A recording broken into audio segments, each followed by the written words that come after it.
CK ജാനുവിനെയോ Sunny കബിക്കാടിനെയോ നിർത്തി തോറ്റാലും നിർത്തണമായിരുന്നു എന്ന അഭിപ്രായം തന്നെയുള്ള ഒരാളാണ് ഞാൻ. ആരവരെ ആദ്യം പരിഗണിക്കേണ്ടത്? ഇടതുപക്ഷമല്ലേ? ഒരു പരിഗണിച്ചോ? കോൺഗ്രസ് പരിഗണിച്ചില്ല എന്നാൽ കോൺഗ്രസ് വലതുപക്ഷമാണ്. ബലാത്സംഗം എന്ന് വിളിക്കുന്നതും ഈ പറഞ്ഞ തോമസ് ഐസക്കിനെ ചാരൻ എന്ന് വിളിക്കുന്നതൊന്നും നമുക്ക് അത്ര പെട്ടെന്ന് ഞാൻ പറയുന്നത് ഒരാളത് വിളിച്ചു എന്നുള്ളത് വിളിച്ചത് വേറെ കാര്യം. അതല്ലല്ലോ നമ്മുടെ ചോദ്യം. എന്റെ വിഷയമല്ല, ഞാൻ പറഞ്ഞല്ലേ എനിക്ക് മറുപടി പറയാം. പരിസ്ഥിതി വാദം പറയുന്നവരെല്ലാം ഒരു അപ്പർ കാസ്റ്റിലുള്ള ആളുകളാണ് കൂടുതലും പറയുന്നതെന്നുള്ള ഒരു വ്യാഖ്യാനങ്ങളുണ്ട്. അതിനോട് എങ്ങനെയാണ് സിആർ കാണുന്നത്? ഇവിടുത്തെ മാർക്സിസ്റ്റുകളെല്ലാം അപ്പർ കാസ്റ്റ് ആയിരുന്നു. ഇന്ത്യയിലെ മാർക്സിസ്റ്റുകളെ കണക്കെടുക്കുക.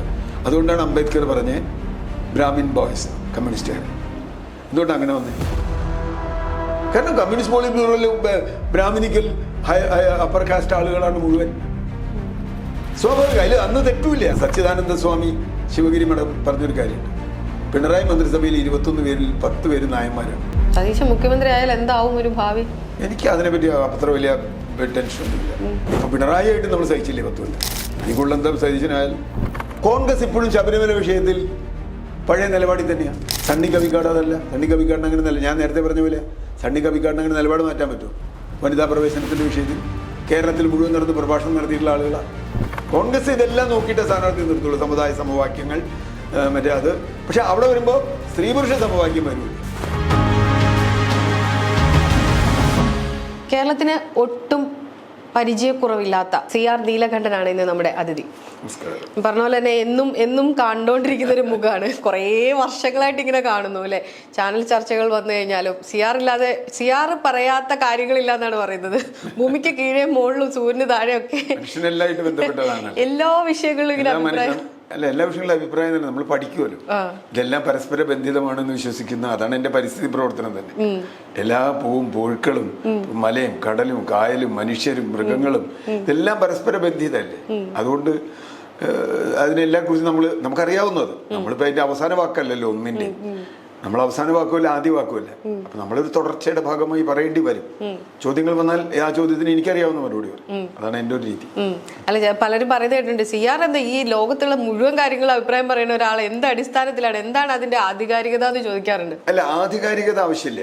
ഇപ്പൊ ഒരു സിനിമ കണ്ട് നല്ലതാണോ ചീത്തയാണോ എന്ന് പറയാൻ ആധികാരികമൊന്നും വേണ്ട. ഒരു പാട്ട് കേട്ട് ഇഷ്ടപ്പെട്ടോ ഇല്ലയോ എന്ന് പറയാൻ ആധികാരികമൊന്നും വേണ്ട. ഞാൻ സംഗീതജ്ഞനൊന്നും ആവണ്ട. അതുപോലെ എന്നെയോ പ്രപഞ്ചത്തെയോ മനുഷ്യനെയോ പരിസ്ഥിതിയോ ഒക്കെ ബാധിക്കുന്ന ഒരു വിഷയം വന്നാൽ എനിക്ക് എൻ്റെ പരിമിതി വെച്ച് ഞാൻ പഠിച്ചിട്ട് എൻ്റെ അഭിപ്രായം പറയും. തെറ്റാണെങ്കിൽ അത് തിരുത്തുകയും ചെയ്യും. അതിലിപ്പോ ഒരു അവസാന വാദം ഞാൻ പറഞ്ഞു. ഞാൻ അവസാന വാക്കല്ല ഒന്നിനും, ഞാൻ ആദ്യത്തെ വാക്കുമല്ല. വരുന്ന തെരഞ്ഞെടുപ്പിൽ ആര് ജയിക്കും എന്നാണ് ഒരു പ്രഡിക്ഷൻ? സാധ്യത കാണുന്നുണ്ടോ? സാധ്യത UDF കാണുന്നുണ്ട്, ഇപ്പോഴും കാണുന്നുണ്ട്. ഞാൻ കാണുന്നുണ്ട്. കാരണം അത്രയ്ക്കൊരു CPM വിരുദ്ധതയൊക്കെ ഉണ്ടോ?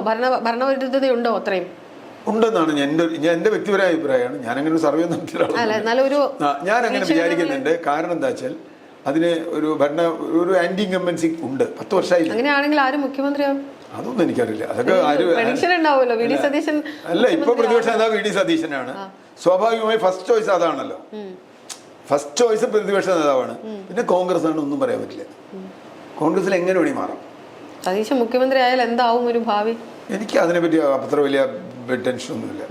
മുഖ്യമന്ത്രി ആരാവുന്നതല്ല കാര്യം. നിങ്ങളുടെ പോളിസി എന്താന്നുള്ളത്. സതീശൻ ഇപ്പൊ പിണറായി ആയിട്ട് നമ്മൾ സഹിച്ചില്ലേ 10 കൊല്ലം. അതിക്കുള്ള എന്താ സതീശനായാൽ ഒരു ഞാൻ അങ്ങനെ തന്നെയാണ് കാണുന്നത്. കാരണം ഇപ്പൊ സതീശനുള്ള ദോഷം എന്താണെന്നത് സതീശൻ വരുമ്പോഴല്ലേ അറിയുള്ളൂ. സതീശൻ ഇതുവരെ മന്ത്രി ആയിട്ടില്ലല്ലോ. സതീശൻ ഇതുവരെ മന്ത്രി പോലും ആയിട്ടില്ല. സതീശൻ എടുക്കുന്ന നിലപാടുകൾ പല കാര്യങ്ങളും വളരെ പോസിറ്റീവായിട്ട് കാണുന്ന ഒരാളാണ് ഞാൻ. പക്ഷെ അദ്ദേഹം ഇന്ന് പറയുന്ന കാര്യം മാറി പറയുന്ന ഒരു അത് രാഷ്ട്രീയക്കാരുടെ ഞാൻ പറയുന്നില്ല. എല്ലാം നമ്മൾ രാഷ്ട്രീയക്കാരന്റെ സ്വഭാവം എന്ന് പറഞ്ഞാൽ എഴുതി തള്ളാൻ പറ്റില്ല. സതീശൻ നുണ പറഞ്ഞു എന്നൊന്നും ഞാൻ കണക്കാക്കുന്നില്ല. നിലപാട് ഇപ്പോ 24 മണിക്കൂറിനകത്ത് പാർട്ടി ലിസ്റ്റ് കൊടുക്കാന്ന് പറഞ്ഞു. അത് 48 പോയി എന്ന് പറഞ്ഞാൽ അതിപ്പോ നുണ പറഞ്ഞു എന്ന് പറയാൻ പറ്റില്ല ഒരാളെ പറ്റി. മറുപടി അദ്ദേഹം പറഞ്ഞത് നിങ്ങൾ മാധ്യമങ്ങളുടെ ക്രെഡിബിലിറ്റി അല്ല, അതല്ല എപ്പോഴാ ക്രെഡിബിലിറ്റി കീപ്പ് ചെയ്യേണ്ട ആളാരാണ്? അല്ല, ക്രെഡിബിലിറ്റി സതീശൻ തന്നെ. ഞാൻ അങ്ങനെ ഇൻഡിവിജ്വൽ ചോദ്യത്തില്ല. പിണറായിയോട് നിങ്ങൾ മാധ്യമങ്ങൾക്ക് സംസാരിക്കാൻ പറ്റുമോ? ശരിക്കുള്ള ചോദ്യം ആരെങ്കിലും ഇതുവരെ ഒരു ചോദ്യം 10 വർഷമായിട്ട് പിണറായിയോട് കൊള്ളുന്ന ചോദ്യം ചോദിച്ചിട്ടുണ്ടോ? ഒറ്റ ചോദ്യം ചോദിച്ചിട്ടില്ല, ചോദിക്കില്ല. അതാണ് പ്രശ്നം. ഇപ്പൊ രാഹുൽ ഗാന്ധി മോഡിയുടെ മാതിരിയാ. രാഹുൽ ഗാന്ധിയോട് നിങ്ങൾക്ക് വഴിയിൽ നിർത്തി ചോദ്യം ചോദിക്കാം. ഇന്ത്യ മുഴുവൻ നടന്നു രാഹുൽ ഗാന്ധിയോട് ആരൊക്കെ എന്തൊക്കെ ചോദ്യം ഞാൻ ചോദിച്ചിട്ടുണ്ട് ചോദ്യം. നിങ്ങൾക്ക് അതുപോലെ മോഡിയോട് ചോദിക്കാൻ പറ്റുമോ? താരതമ്യം വെരി ക്ലിയർ. സതീശനോട് നിങ്ങൾക്ക് വഴിയിൽ നിന്ന് ചോദിക്കാം. ക്യാമറ കൊണ്ടിയല്ല, പിണറായിയുടെ അടുത്ത് ഇങ്ങനെ ക്യാമറ കൊണ്ടിയല്ലോ, അടിച്ചാൽ തിരിയാകും. അവിടെയാണ് വ്യത്യാസം. ഞാൻ പറയുന്നത് എൻ്റെ കോൺഗ്രസിനോട് ഇപ്പോഴും ഞാൻ പറയുന്നത് CPM അതിൻ്റെ ഘടനാപരമായി മാറ്റിയില്ലെങ്കിൽ ബംഗാൾ മാത്രമല്ല, സോവിയറ്റ് യൂണിയനിലടക്കം കമ്മ്യൂണിസ്റ്റ് പാർട്ടി എങ്ങനെയാണ് തകർന്നേ എന്നുള്ളൊരു പാഠമുണ്ടല്ലോ. ഒരുപാട് പഠനങ്ങൾ നടന്നിട്ടുണ്ടല്ലോ. 36 വർഷം ഭരിച്ചിട്ട് ഇപ്പോൾ ഒരു MLA ഉണ്ടാവുമോ ഈ ഇലക്ഷനിൽ CPM? എനിക്ക് പ്രതീക്ഷയില്ല, പാർട്ടിക്കാർക്ക് പോലും പ്രതീക്ഷയില്ല. എന്താ കാര്യം? ത്രിപുരയിൽ ഉണ്ടാവുമോ? എനിക്കറിയില്ല. പ്രശ്നം അതാണ്. ഈ ഘടനയാണ് പ്രശ്നം. ഈ ഘടനയല്ല ഈ പാർട്ടിക്ക് വേണ്ടത്. ഇന്നൊരു ജനാധിപത്യ ഘടനയാണ്. ഇപ്പോൾ ജനാധിപത്യം ഇല്ലാണ്ട് വന്നപ്പോൾ എന്ത് പറ്റി? ഈ തരം ഉരുൾപൊട്ടലുകൾ വരും. കോൺഗ്രസിൽ ഉണ്ടാവും. അത് ജനാധിപത്യം. അപ്പോൾ അമേരിക്കൻ, ബ്രിട്ടീഷ്, ഏത് ഡെമോക്രസി നിങ്ങൾ നോക്കിക്കോ, എല്ലാ ഡെമോക്രസി വർക്ക് ചെയ്യുന്ന രാഷ്ട്രീയ പാർട്ടികളിലൊക്കെ പ്രശ്നമുണ്ട്. ഇപ്പോൾ ട്രംപ് ഒരു കാര്യം പറഞ്ഞാൽ റിപ്പബ്ലിക്കൻകാരെ എതിർക്കും. ട്രംപിനെ എത്ര കാര്യത്തിൽ എതിർത്തിട്ടുണ്ട്. അയാൾ റിപ്പബ്ലിക്കൻ, അതുകൊണ്ടൊന്നും കാര്യമില്ല. ഇത് ഞങ്ങൾക്ക് ഗുണമല്ലാതെ ശരിയല്ല എന്നുകൊണ്ട് റിപ്പബ്ലിക്കൻ എതിർക്കണം. അതാ ജനാധിപത്യം. ഡെമോക്രാറ്റുകൾ സപ്പോർട്ട് ചെയ്ത കാര്യങ്ങളുണ്ട് ട്രംപിനെ. എന്താ കാര്യം? അത് ബ്രിട്ടീഷ് സഭയിലും അങ്ങനെ തന്നെയാണ്. കൺസർവേറ്റീവ്സും ലിബറലും ഒക്കെ അങ്ങോട്ടൂടൊക്കെ അത് കാലുമാറുന്നതല്ല. എൻ്റെ പാർട്ടി പറഞ്ഞാൽ ഞാൻ 100% ചെയ്യണമെന്നില്ല. കാരണം ഓരോ മെമ്പറിലെ തിരഞ്ഞെടുക്കണം. ഒരാളല്ലേ. ജനാധിപത്യത്തിൽ എന്താ ഗുണം? ഓരോരുത്തർക്കും ഒരാളുടെ അഭിപ്രായത്തിനാണ്. അല്ല, ഗാന്ധി പറഞ്ഞാൽ ശരി, ഞാൻ വിശ്വസിക്കുന്ന അഭിപ്രായം വേറെ ആര് വിശ്വസിച്ചില്ലെങ്കിലും ശരിയാണെന്ന് പറയാനുള്ള അവകാശം എനിക്കുണ്ട്. ചിലപ്പോൾ ഒരാളായിരിക്കും ശരി. 100 പേരിൽ 99 പേരും മണ്ടത്തരം പറയുകയും ഒരാൾ ശരി പറയുകയും ചെയ്താൽ ചിലപ്പോൾ ഒരു ശരിയായിരിക്കും ശരി. അതാണ് ജനാധിപത്യം. അതും പറയാനുള്ള സ്പേസ് ഉണ്ടാവണം. ഈ 99 പേരുടെ മുമ്പിൽ സുഹൃത്തെ എനിക്ക് ഇങ്ങനെയും കൂടി ഒരു അഭിപ്രായമുണ്ട് എന്ന് പറഞ്ഞാൽ അതാണ് ജനാധിപത്യം. അതിൽ നിന്നാണ് പുതിയ ആശയങ്ങൾ ഉണ്ടാവുക. അല്ലെങ്കിൽ പുതിയ ആശയം ഉണ്ടാവില്ല. പുതിയ ആശയം എവിടെ ഉണ്ടാവും? ആൾക്കൂട്ടത്തിന് ആശയം ഉണ്ടാക്കാൻ പറ്റില്ല. ഒരാൾക്കൂട്ടം ആശയം ഉണ്ടാക്കില്ല, ആകെ ബഹളം ഉണ്ടാക്കുക. ജനാധിപത്യത്തിൻ്റെ സ്മാർട്ട്നെസ് അല്ലെങ്കിൽ അതിൻ്റെ വ്യക്തത. അതുകൊണ്ട് ഞാൻ പറയുന്നത്, നിങ്ങൾക്ക് ഏത് നേതാവിനെയും നിർത്തി ചോദ്യം ചെയ്യാൻ പറ്റണം. അപ്പോഴാണ് ആളുകൾക്ക് ആ ഇൻറ്റിമസി ഉണ്ടാവും. അല്ലെങ്കിൽ എന്ത് പറ്റുമെന്ന് വെച്ചാൽ ഈ പറഞ്ഞ പോലെ ഇരുട്ടറയിൽ വന്നിട്ട് നിങ്ങൾക്ക് ചെയ്യാൻ പറ്റില്ല. CPM ഇപ്പോൾ പറ്റുന്നെന്താ? ഇപ്പോൾ എപ്പോഴും പറയും പാർട്ടി പറഞ്ഞാൽ പാർട്ടി ശരിയാ പറയണമെന്ന് ജനങ്ങൾക്ക് ബോധ്യം വരണ്ടേ? പാർട്ടി പറഞ്ഞാൽ ഞാൻ അനുസരിച്ചിരുന്നു. എങ്ങനെയാണ്? പാർട്ടി പറയുന്നത് ശരിയാണ് എനിക്ക് ബോധ്യമുണ്ടെങ്കിൽ പാർട്ടി പറഞ്ഞ് ഞാൻ അനുസരിക്കും. പാർട്ടി പറഞ്ഞ് ശരിയല്ലെങ്കിലോ എൻ്റെ ജനാധിപത്യത്തിൽ എൻ്റെ റോൾ എന്താ? അവിടെയാണ് പ്രശ്നം. അപ്പോൾ ഞാൻ വേറൊന്നും കൊണ്ടുമല്ല, CPM ആയാലും CPI ആയാലും ഏത് കമ്മ്യൂണിസ്റ്റ് പാർട്ടി ആയാലും ഏത് പാർട്ടി ആയാലും BJP ആയാലും ഒരു ജനാധിപത്യ ഘടനയിലാണ് പ്രവർത്തിക്കുന്നത്. സമൂഹമാണ് ജനാധിപത്യം, ജനങ്ങൾക്കാണ് ജനാധിപത്യം, പാർട്ടികൾക്കല്ല. ഇതിപ്പോൾ പാർട്ടികൾക്ക് ജനാധിപത്യം ഉണ്ട്. ഞങ്ങളുടെ പാർട്ടി തീരുമാനിക്കും. മുസ്ലിം ലീഗ് ആയാലും ഞങ്ങളുടെ പാർട്ടി തീരുമാനിച്ചു നിങ്ങൾ സഹിച്ചോളണം. അങ്ങനെ എന്തിനാ സഹിക്കേണ്ട കാര്യം? സഹിക്കില്ല. അപ്പോൾ റബല് വരും. അങ്ങനെയാണ് പല സ്ഥലങ്ങളിലും ജനാധിപത്യം നശിച്ച് ഈ മുല്ലപ്പൂ വിപ്ലവവും ജൻസി വിപ്ലവവും വരുന്നത്. അത് വരും, അവർ ചോദ്യം ചെയ്യും. പുതിയ തലമുറയോട് നിങ്ങൾക്ക് ഇതൊന്നും ഈ കഥയൊന്നും പറഞ്ഞിട്ട് കാര്യമില്ല. ഞാനിപ്പോഴും പറയുന്നത് പുതിയ തലമുറ ഒരു പക്ഷേ നമ്മളെ ജനാധിപത്യം പഠിപ്പിക്കുന്ന ഒരു കാലത്തിലേക്ക് വരികയാണ്. അതുകൊണ്ട് ഇപ്പോഴുള്ള പൊളിറ്റിക്കൽ സിസ്റ്റം ഔട്ട്ഡേറ്റഡ് ആവാൻ സാധിക്കും. ട്രോളൊക്കെ കാണാറുണ്ടോ? ട്രോളൊന്നും ഒരു വിഷയം കാണാറുണ്ടോ? ആരെങ്കിലും ഒക്കെ അയച്ചു തരും. എനിക്ക് അതിലൊന്നും ഞാനൊരു ടെൻഷനില്ല. കാരണം എന്താ പറയുക, ഞാൻ ശരിയാണെന്നൊന്നും എനിക്ക് നിങ്ങളുടെ പിന്തുണ വേണ്ടെന്നേ. ഞാൻ പറയുന്ന കാര്യത്തിന് ഞാൻ ഇലക്ഷൻ നിൽക്കാൻ പോകില്ല. എനിക്ക് നിങ്ങളുടെ ആരുടെയും പിന്തുണ വേണ്ട. ഞാൻ ഒറ്റയ്ക്കാണെങ്കിൽ, ഞാനതാ ഗാന്ധിയുടെ ഉപകാരം പറഞ്ഞു, ഞാൻ പറയുന്ന കാര്യം ശരിയാണെന്ന് ഒരു ഘട്ടത്തിൽ എനിക്കുണ്ടെങ്കിൽ ഞാൻ പറഞ്ഞുകൊണ്ടിരിക്കും. ചിലപ്പോൾ തെറ്റായിരിക്കും, ചിലപ്പോൾ അത് ശരിയായിരിക്കും, ചിലപ്പോൾ കുറച്ച് കഴിഞ്ഞിട്ടേ ശരിയെന്ന് വരിക. അത് ജനാധിപത്യമാണ്. അത് പറയുമ്പോൾ ട്രോൾ ചെയ്തുകൊണ്ട് വരുമല്ലേ, അത് വേറെ ജനാധിപത്യം. ഞാൻ അതിനെ അങ്ങനെ കാണുന്നുള്ളൂ, ട്രോൾ ചെയ്യുന്ന ജനാധിപത്യം. പക്ഷേ അതിനെ കക്ഷി രാഷ്ട്രീയവൽക്കരിക്കുന്നത് അധമമായ സംഗതി. അതാണ് പ്രശ്നം. എൻ്റെ ഹിസ്റ്ററി മുഴുവൻ എടുത്തിട്ട് ഞാൻ നടന്ന സമരങ്ങൾ, ഞാൻ പങ്കെടുത്ത വിഷയങ്ങൾ, ഞാൻ എഴുതിയ ലേഖനങ്ങൾ, ഇതെല്ലാം എടുത്തു വെച്ചിട്ട് ഞാൻ എന്തോ CPM-നെതിരാണ്, CPM ഇല്ലാണ്ടായി പിന്നെ ഞാൻ എന്ത് ചെയ്യും? അപ്പോൾ CPM-ൻ്റെ കൂടെ ഞാൻ നിർത്തിയ സമരങ്ങളോ? ഈ ചോദ്യം ഇത് അതുപോലെ വികസനത്തിനെതിരാണ്, എന്താ വികസനം എന്നുള്ള ചോദ്യം വരും. ഈ ചോദ്യങ്ങൾ ബൈനറിക്ക് എനിക്ക് താല്പര്യമല്ല. ബൈനറി അല്ല ലോകം. നിങ്ങൾ ഇയാളെ തല്ലുമോ എന്ന് ചോദിച്ചാൽ അങ്ങനെ ഉത്തരം പറയുമ്പോൾ തല്ലും. ചിലപ്പോൾ ആദ്യം എന്നെ അടിക്കുമെന്ന് ചോദിച്ചാൽ ആദ്യം പറയും, ആദ്യം പറഞ്ഞാൽ അടിക്കില്ല. ഞാൻ വേണ്ടാതെ ചെയ്താലോ അടിക്കൂലേ? അടിക്കും. അതാണ് ഓർഗാനിക്. എന്നെ ഇത് ചെയ്താൽ ഞാൻ അടിക്കും, ഇത് ചെയ്താൽ ഞാൻ അടിക്കില്ല ഇത് പറഞ്ഞാൽ ഞാൻ അടിക്കും, ഇത് പറഞ്ഞാൽ ഞാൻ പിണങ്ങും, ഇത് പറഞ്ഞാൽ ഞാൻ ഇണങ്ങും. ഒക്കെ ഓരോന്നിനും ആൻസർ ഉണ്ട്. അതാണ് വൈവിധ്യം എന്ന് പറയുന്നത്. നമ്മുടെ വൈവിധ്യം അതാണ്. ആ വൈവിധ്യമാണ് സൗന്ദര്യം, അതാണ് ജനാധിപത്യം. സണ്ണിയം കബിക്കാടിന്റെ സ്ഥാനാർത്ഥിത്വം അതാ പറഞ്ഞു. സണ്ണിയം കബിക്കാടിന് കൊടുത്തില്ല, തെറ്റാണ് കൊടുക്കാതിരുന്നത്. വി ഡി സതീശൻ പറഞ്ഞത് കബിക്കാട് പറഞ്ഞതിന്റെ നേരെ ഓപ്പോസിറ്റ്. സണ്ണിയം കബിക്കാടുമായിട്ട് ഞാൻ സംസാരിച്ചിരുന്നു. കബിക്കാട് പറയുന്നത് എന്താ വെച്ചാൽ, ഞാൻ അങ്ങോട്ട് പോയി സമീപിച്ചതല്ല, ദളിത് വോട്ടുകൾ വേണമെന്നുള്ള ഉദ്ദേശത്തിൽ തന്നെയുള്ള സംസാരമാണ് അവിടെ നടന്നത്. എന്നെ സ്ഥാനാർത്ഥിയാക്കാമെന്ന് പറയുകയും ഒരു സംസാരം നടക്കുകയും ചെയ്തു. എന്താണ് സംഭവിച്ചതെന്ന് എനിക്കറിയില്ല, ഉത്തരം പറയേണ്ട കോൺഗ്രസ് ആണ്. ഇന്ന് വി ഡി സതീശൻ പറയുന്നു ഇങ്ങോട്ട് സ്ഥാനാർത്ഥിത്വം ആവശ്യപ്പെട്ടു, സീറ്റ് കൊടുത്തരണം എന്ന് ഇങ്ങോട്ട് ആവശ്യപ്പെട്ടു എന്നാണ്. അല്ല, അത് ആരങ്ങോട്ട് ആവശ്യപ്പെട്ടു എന്നുള്ളതല്ല, സണ്ണി കബിക്കാടിനെ ഒരു ഘട്ടത്തിൽ പരിഗണിച്ചിരുന്നു എന്നുള്ളത് എനിക്കും അറിയാം. പരിഗണിച്ചിരുന്നു, ആരോട് ആവശ്യപ്പെട്ടു എന്നുള്ളതല്ല. എന്തുകൊണ്ട് കോൺഗ്രസിന് സണ്ണി കബിക്കാടിൻ്റെ സ്ഥാനാർത്ഥിത്വം പുറകോട്ട് പോകേണ്ടി വന്നു? ഞാൻ ഉറപ്പായി പറയാം, എനിക്കതിന് കാരണം അറിയാം. കോൺഗ്രസ് ഇപ്പോഴും ശബരിമല വിഷയത്തിൽ പഴയ നിലപാടിൽ തന്നെയാണ്. സണ്ണി കബിക്കാട് അതല്ല. സണ്ണി കബിക്കാടിന് അങ്ങനെ ഞാൻ നേരത്തെ പറഞ്ഞ പോലെ സണ്ണി കബിക്കാടിന് അങ്ങനെ നിലപാട് മാറ്റാൻ പറ്റും? വനിതാ പ്രവേശനത്തിൻ്റെ വിഷയത്തിൽ കേരളത്തിൽ മുഴുവൻ നടന്ന് പ്രഭാഷണം നടത്തിയിട്ടുള്ള ആളുകളാണ്.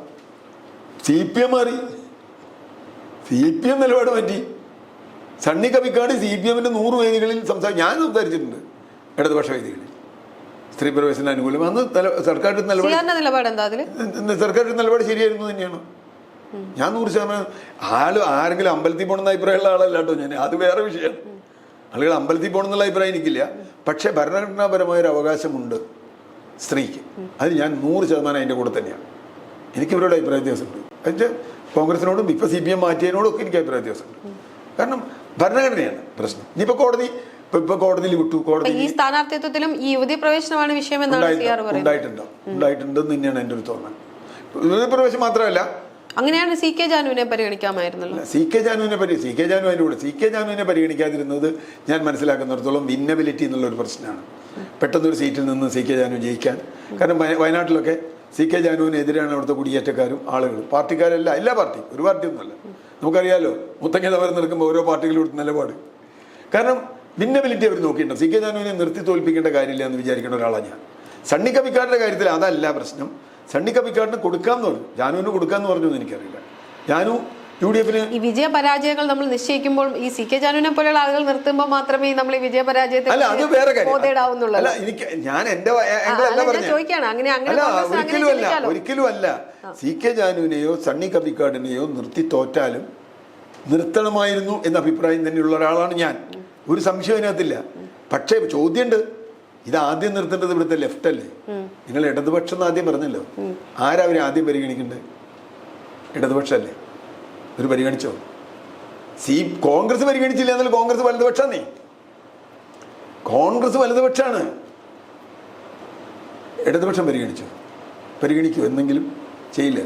CK ജാനുവിൻ്റെ CK ജാനു അടക്കം മുത്തങ്ങ സമരം കഴിഞ്ഞതിന് ശേഷമല്ലേ കോൺഗ്രസ് CPM AKS ഉണ്ടാക്കിയത്, ആദിവാസി ക്ഷേമ സമിതി. ചെങ്ങര സമരം തുടങ്ങിയതിന് ശേഷമല്ലേ PKS ഉണ്ടാക്കിയത്. അവിടെയാണ് പ്രശ്നം. ശരിക്കും കമ്മ്യൂണിസ്റ്റുകാർ ഇതല്ലാതെ അറിയേണ്ടത്. എൻ്റെ വാദം എന്താണ്, വലതുപക്ഷം അറിഞ്ഞില്ല എന്നുള്ളതിന് എനിക്ക് പരാതിയില്ല. കാരണം അവർ വലതുപക്ഷാന്നേ. ഇടതുപക്ഷം അങ്ങനെ ചെയ്യുന്നു. നേരെ മറിച്ച് ഇടതുപക്ഷം സണ്ണി കബിക്കാടിനെ സ്ഥാനാർത്ഥിയാക്കാൻ പറ്റില്ല. കാരണം അവർ നിലപാട് മാറ്റി. ഇടതുപക്ഷ വേദികളിൽ നിരന്തരം പോയി ശബരിമല വിഷയം സംസാരിച്ചിരുന്ന ആളാണ് സണ്ണി. അത് സ്വാഭാവികമായി ആ ചർച്ച തുടങ്ങിയപ്പോൾ അത് ആ ചർച്ചയൊക്കെ വന്നിട്ടുണ്ടാവണല്ലോ. ഉണ്ട്. അല്ല, അതല്ല. അപ്പം അത് ഒരു പരിഗണന എന്ന് വന്നിട്ടുണ്ടാവും. ചിലപ്പോൾ പ്രഷർ വരും. എന്തൊക്കെ സമ്മർദ്ദമാണ് കോൺഗ്രസിൻ്റെ സ്ഥാനാർത്ഥി ലിസ്റ്റിൽ നമുക്കറിയാലോ. എല്ലാതരം സമ്മർദ്ദങ്ങളും ഉണ്ട്. ശിവഗിരി മഠത്തിൻ്റെ സമ്മർദ്ദം, മറ്റേ യാക്കോബായ സഭയുടെ സമ്മർദ്ദം ഒക്കെ ഉണ്ടാവും. അത് കോൺഗ്രസ് അങ്ങനെയാണ്. കോൺഗ്രസ് ഇതെല്ലാം നോക്കിയിട്ട് സ്ഥാനാർത്ഥി നിർത്തുള്ളൂ. സമുദായ സമവാക്യങ്ങൾ മറ്റേ അത്. പക്ഷെ അവിടെ വരുമ്പോൾ സ്ത്രീ പുരുഷ സമവാക്യം വരില്ല. അതൊരു പാർട്ടിക്ക് വരില്ല. ഒരു പാർട്ടിയിലും സ്ത്രീ 50% സ്ത്രീ ഉണ്ടെങ്കിൽ 50% സ്ത്രീകൾ കൊടുക്കണ്ടേ? സത്യത്തിൽ അവിടെയാണ് നമ്മുടെ സമൂഹത്തിൻ്റെ ഒരു ഘടന എന്ന് പറയണേ. അപ്പോൾ ഇവരൊക്കെ ഇന്നബിലിറ്റി നോക്കും. സ്ത്രീയെ നിർത്തിയാൽ ജയിക്കില്ല, അതുകൊണ്ട് പുരുഷനെ നിർത്തണം എന്ന് പറയും. ജനകീയാസൂത്രണത്തിൽ ഒരു വലിയ പങ്ക് വഹിച്ച ഒരാളാണ് CR. കളമശ്ശേരി നഗരസഭാ കോർഡിനേറ്റർ ആയിരുന്നു. പിന്നെ കുറച്ച് മറ്റു വർക്ക് ചെയ്തിട്ടുണ്ട്. ഞാൻ നേരത്തെ ആം ആദ്മിയുടെ കാര്യം പറഞ്ഞ പോലെയാണ്. 96-ൽ ഞാൻ വിദേശത്ത് കുറച്ചു കാലം ജോലിക്ക് പോയിരുന്നു. അതൊക്കെ ഞാൻ ഉപേക്ഷിച്ച് ഞാനിങ്ങോട്ട് വരികയാണ്. ഇവിടെ നാട്ടിലെ ജോലിയൊക്കെ വെച്ച് ഞാൻ ഭയങ്കര ആവേശത്തിലാണ്. ഡോക്ടർ തോമസ് ഐസക്കൊക്കെ എൻ്റെ ഗുരുവാണ്. അപ്പോൾ അദ്ദേഹമൊക്കെ പറഞ്ഞു, നിങ്ങളൊക്കെ നാട്ടിൽ വർക്ക് ചെയ്യണ്ടേ, നിങ്ങളൊക്കെ ജനകീയാസൂത്രണത്തിൽ ഇടപെടണം, സാങ്കേതിക വിദ്യ അറിയാം, രാഷ്ട്രീയം അറിയാം, മറ്റേ വികസനത്തെക്കുറിച്ച് അറിയാം, പരിസ്ഥിതി അറിയാം. അപ്പോൾ നിങ്ങളൊക്കെ ഇടപെട്ടാൽ ജനകീയ ആസൂത്രണം മെച്ചപ്പെടും. നിങ്ങളതിനെ വിമർശിച്ചിട്ട് കാര്യമല്ലോ. അങ്ങനെയാണ് ഞാനതിൽ വരുന്നത്. ഞാൻ പൂർണ്ണസമയം എന്നല്ല, CPM-ൻ്റെ ആളാണ്. CPM-ൻ്റെ ആളായിട്ട് തന്നെയല്ല ഇവിടെ വരുന്നത്. വലിയ പ്രതീക്ഷ എന്ന് പറഞ്ഞാൽ താഴെ തട്ടിൽ അധികാരം ഉണ്ടാവും, താഴെ തട്ടിൽ നിന്ന് വികസനം വരും. അപ്പോൾ ജനങ്ങൾക്ക് അവരുടെ ആവശ്യങ്ങൾ മുമ്പോട്ട് വയ്ക്കാം. ഇതൊക്കെ പറഞ്ഞ് അഴിമതി കുറയും, സുതാര്യത ഉണ്ടാവും. ഇതൊക്കെയാണ് നമ്മുടെ പ്രതീക്ഷ. ഇതൊക്കെ പാർട്ടി തന്നെ പറഞ്ഞ പ്രതീക്ഷകളാണ്. EMS-നെ പോലുള്ള ആളുകൾ അത് പൈലറ്റ് ചെയ്യുന്നു, VS-നെ പോലുള്ള ആളുകൾ അത് മുമ്പോട്ട് വരുന്നു. വലിയ പ്രതീക്ഷയോടുകൂടി ഞാൻ 5 കൊല്ലം ഞാൻ ജനകീയാസൂത്രണം. എൻ്റെ പ്രശ്നം പാർട്ടിയായിട്ടുള്ളൊന്നും ആയിരുന്നില്ല. നേരെ മറിച്ച് ഈ പരിസ്ഥിതി പ്രശ്നങ്ങളൊക്കെ ഉണ്ട്. അത് കൂടാതെ തന്നെ 1 ഇഞ്ച് അഴിമതി കുറഞ്ഞില്ല എന്ന് മാത്രമല്ല, അഴിമതി കൂടി. അഴിമതിയുടെ വികേന്ദ്രീകരണം നടന്ന, അധികാരത്തിൻ്റെ വികേന്ദ്രീകരണം അല്ല എന്നുള്ളത് പിന്നെ നമുക്ക് മനസ്സിലായി. കാരണം നമ്മുടെ പാർട്ടി ഘടനകൾ, ഒരു പാർട്ടിയുടെ അല്ല, നമ്മുടെ പാർട്ടി ഘടനകൾ ജനകീയ ആസൂത്രണത്തിനെതിരാണ്. അതാണ് അതിൽ എൻ്റെ അനുഭവം എന്ന്. ഉദാഹരണത്തിന് ഏത് പാർട്ടിയുടെയും ജില്ലാ നേതാവ് പറഞ്ഞാൽ മണ്ഡലം നേതാവിനെ എതിർക്കാൻ പറ്റുമോ? പറ്റില്ല. അത് പറഞ്ഞാൽ ബ്രാഞ്ച് അല്ലെങ്കിൽ ഒരു താഴെയുള്ള നേതാവിനെ എതിർക്കാൻ പറ്റുമോ? പറ്റില്ല. ഒരു വാർഡ് മെമ്പർ ഒരു പാർട്ടിയുടെ ചെറിയ ആളായിരിക്കും. പഞ്ചായത്ത് പ്രസിഡന്റ് അതിനേക്കാൾ വലുതായിരിക്കും. ബ്ലോക്ക് പഞ്ചായത്ത് പ്രസിഡന്റ് അതിനേക്കാൾ വലുതായിരിക്കും. ജില്ലാ പഞ്ചായത്ത് പ്രസിഡന്റ് അതിലും വലുതായിരിക്കും. യഥാർത്ഥത്തിൽ ജനകീയാസൂത്രണത്തിന്റെ അടിസ്ഥാനം എന്താ പറയുക? വാർഡ് സഭ അല്ലെങ്കിൽ ഗ്രാമസഭ, അതിനാണ് പരമാധികാരം. വാർഡ് സഭ ഒരു കാര്യം പറഞ്ഞാൽ അത് ലംഘിക്കാൻ പഞ്ചായത്ത് പ്രസിഡന്റിനോ ബ്ലോക്ക് പഞ്ചായത്ത് പ്രസിഡന്റിനോ ജില്ലാ പഞ്ചായത്ത് പ്രസിഡന്റിനോ അധികാരമില്ല. അങ്ങനെ വന്നാൽ മാത്രമേ കാര്യമുള്ളൂ. അല്ലെങ്കിൽ ഇവർ ഗ്രാമസഭയ്ക്ക് എന്താ അർത്ഥം? ഇതിപ്പോൾ അങ്ങനെയല്ല. പ്രശ്നം എന്താ? വാർഡ് മെമ്പർ ഒരു ചെറിയ പാർട്ടിക്കാരനായിരിക്കും. ഏത് പാർട്ടി, കോൺഗ്രസോ മാർക്സിസ്റ്റോ ലീഗോ എന്തായാലും. അതിൻ്റെ അയലകൾ തലപ്പത്തിരിക്കുന്ന ആളായിരിക്കും പഞ്ചായത്ത് മെമ്പർ പ്രസിഡന്റ്. അതിൽ പറയും അതേ പാർട്ടി തീരുമാനം ഇതിങ്ങനെ ചെയ്യണമെന്നാണ്. ഏത് പാർട്ടിയുടെ? അതോടുകൂടി തന്നെ ജനകീയാസൂത്രണം പൊളിയും. എനിക്ക് യാതൊരു സംശയമില്ല. പാർട്ടിയുടെ അധികാരം ഘടനയല്ല ജനകീയാസൂത്രണം. തിരിച്ച് അധികാരം ജനങ്ങളിലേക്ക് നിന്നാണ്. മോളിൽ നിന്ന് കീഴ്പോട്ടല്ല, താഴെ നിന്ന് മേലോട്ടാണ്. അങ്ങനെയാണല്ലോ അതിൻ്റെ പടം മുഴുവൻ മരിച്ചത്. പക്ഷെ എന്ത് സംഭവിച്ചു? ഒരു സ്ഥലത്ത് നടന്നില്ല. ഇപ്പോൾ ഒരു പാറമട ഒരു പഞ്ചായത്തിൽ വേണ്ട, അല്ലെങ്കിൽ ഒരു വാർഡിൽ വേണ്ട എന്ന് അവിടുത്തെ പ്രദേശവാസികൾ തീരുമാനിച്ചാൽ പഞ്ചായത്ത് പ്രസിഡന്റ് പറയും അയ്യോ പാറമട അവിടെ വേണം, പാറയില്ലാണ്ട് പറ്റില്ല. അതിനെതിരെ നിൽക്കുന്ന ആളുകൾ മുഴുവൻ നിങ്ങൾ വികസന വിരുദ്ധരാണ്, വീട്ടിൽ പാറ മേടിച്ചിട്ടില്ലേ? അതല്ലല്ലോ ചോദ്യം. അവിടെ പാറമട വേണോ വേണ്ടിയൊന്നല്ലേ ചോദ്യം. അവരതിനെതിരാണെന്നുള്ളതുകൊണ്ട്, ജനങ്ങളെതിരാണെന്നുള്ളതുകൊണ്ട്. നമ്മൾ നേരത്തെ പറഞ്ഞ വിജയമാഷിലേക്ക് വരാം. CAA ഇടപെടൽ ഉണ്ട് എന്ന് വിജയമാഷി പരസ്യമായി പറയുന്നു. അതൊരു വിവാദത്തിലേക്ക് പോകുന്നു. ഇപ്പോഴും ആ ഒരു നിലപാടിൽ തന്നെയാണോ CR ഉറച്ചു നിൽക്കുന്നത്? ഞാൻ ഒരിക്കലും CAA ഇടപെടലിനെ കുറിച്ച് പറഞ്ഞിട്ടില്ല. ഇല്ല, ഞാൻ പറയുന്നത് വിജയമാഷ് അന്ന് പറഞ്ഞല്ലോ, അതിനോട് ചേർന്നാണോ ഇപ്പൊ നിൽക്കുന്നത് പരസ്യമായി, അതോ വിജയമാഷിന്റെ നിലപാട് എന്ന് പറഞ്ഞാൽ CAA എന്നുള്ള നിലപാടിനോട് ഞാൻ യോജിച്ചിട്ടില്ല. ഒരിക്കലും ഞാൻ യോജിച്ചിട്ടില്ല. കാരണം എന്താ വെച്ചാൽ എനിക്കറിയില്ല. വിജയമാഷ് പറഞ്ഞു എന്നുള്ളത് കൊണ്ട് ഞാനൊരു സാധനം ആവർത്തിക്കില്ല, ഒരു സ്ഥലത്തും ആവർത്തിക്കില്ല. പക്ഷേ ഇവിടുത്തെ രാഷ്ട്രീയ ഘടന, ഇവിടുത്തെ സാമൂഹ്യ ഘടന തകർക്കാൻ ഒരു ഇടപെടലായിരുന്നു ഇത് എന്നാണ് വിജയമാഷ് വാദം. പക്ഷേ ഞാനിപ്പോഴും കരുതുന്നത് ഇത് നന്നായി നടപ്പാക്കിയാൽ നടപ്പാക്കാമായിരുന്ന ഒരു കാര്യമാണ്. ശരിയായി നടപ്പാക്കിയിരുന്നുവെങ്കിൽ ജനകീയ ആസൂത്രണം വിജയകരമായി നടപ്പാക്കാവുന്ന ഒരു കാര്യമായിരുന്നു എന്ന് തന്നെയാണ്. അല്ലാണ്ട് വിദേശ ചാരന്മാർ വന്നു എന്നൊന്നും ഞാൻ കണക്കാക്കുന്നില്ല. ഈ കാര്യത്തിൽ ഞാൻ വിചാരിക്കുന്നില്ല. ചാരനെന്ന് വിളിച്ചു, ഞാൻ ചാരനെന്ന് വിളിക്കില്ല. ഞാൻ ഐസക്കിനെ ബേബി ഒന്നും ഞാൻ ചാരനെന്ന് വിളിച്ചിട്ടില്ല. എൻ്റെ ഒരു ലേഖനത്തിലും വരൂല്ല. കാരണം എൻ്റെ നിലപാട് അതല്ല. അതാ ഞാൻ നേരത്തെ പറഞ്ഞു. എനിക്ക് വിജയമാഷോ VS-ഓ പിണറായിയോ ഉമ്മൻചാണ്ടിയോ എന്നല്ല എൻ്റെ വിഷയം. പക്ഷെ അതൊന്നേ പറയാനുള്ള കാരണം CR അന്ന് പാഠം വരുന്നു. അതിൽ വളരെ വ്യക്തിപരമായിട്ടുള്ള ആക്രമണങ്ങളാണ് ഉണ്ടായിരുന്നത്, വ്യക്തി അധിക്ഷേപങ്ങളാണ് ഉണ്ടായിരുന്നത്. ബലാത്സംഗം എന്ന് വിളിക്കുന്നു. പാഠം പഴയതിരുത്ത് വായിച്ചാലേ അതിൽ ഏറ്റവും കൂടുതൽ വിമർശിക്കപ്പെടുന്ന ഒരാൾ ഞാനാണ്. പരിസ്ഥിതി പ്രവർത്തകർ മുഴുവൻ വിദേശ ഫണ്ടുകാരാണെന്നാണ് പാഠത്തിൽ ചിലരുടെ അഭിപ്രായം. അതുകൊണ്ട് ഞാൻ മേധാ പട്കറുടെ പണപ്പെട്ടി സൂക്ഷിപ്പുകാരനാണ് ഞാൻ എന്ന് പറയും. മേധാ പട്കർക്ക് പണപ്പെട്ടിയില്ല എന്നുള്ളത് വേറെ കാര്യം. സൂക്ഷിപ്പുകാരനാണെന്ന് എഴുതിയിട്ടുണ്ട് പാഠത്തിൽ.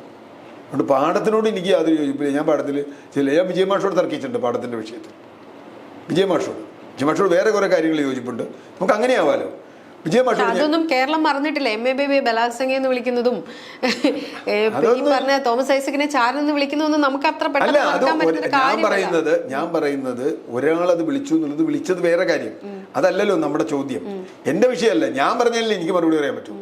ഞാൻ ബലാത്സംഗിന്നോ ചാരനോ ഞാൻ ചോദിക്കുന്ന അത്തരം നിലപാടുകളോട് യോജിപ്പില്ല. എനിക്ക് യോജിപ്പില്ലായിരുന്നു. അതാ ഞാൻ പറഞ്ഞ പാഠം അതിനിശിതമായി വിമർശിക്കപ്പെട്ട ഒരാളാണ് ഞാൻ. പിന്നെ ഞാൻ പാഠത്തിന്റെ കൊടുക്കും. പരിസ്ഥിതി പ്രശ്നം പറയുന്നത് അതാണ് അവരുടെ കുഴപ്പം. പരിസ്ഥിതി പ്രശ്നം എന്ന് പറഞ്ഞാൽ ഉടനെ അത് വിദേശ ഫണ്ട് ആണ്. അധികാര വികേന്ദ്രീകരണം എന്ന് പറഞ്ഞാൽ അത് വിദേശ ഫണ്ടാണ്. ഈ അഭിപ്രായത്തോട് എനിക്ക് യോജിപ്പുണ്ട്. കാരണം എന്താ അറിയോ, പ്ലാച്ചിമട സമരം എന്നാണ് തുടങ്ങിയ കാലം. പാഠം എഴുതി എന്താ അറിയോ, പ്ലാച്ചിമടയിൽ സാമ്രാജ്യത്വം സമരത്തിന്റെ രൂപത്തിലെത്തിയെന്ന.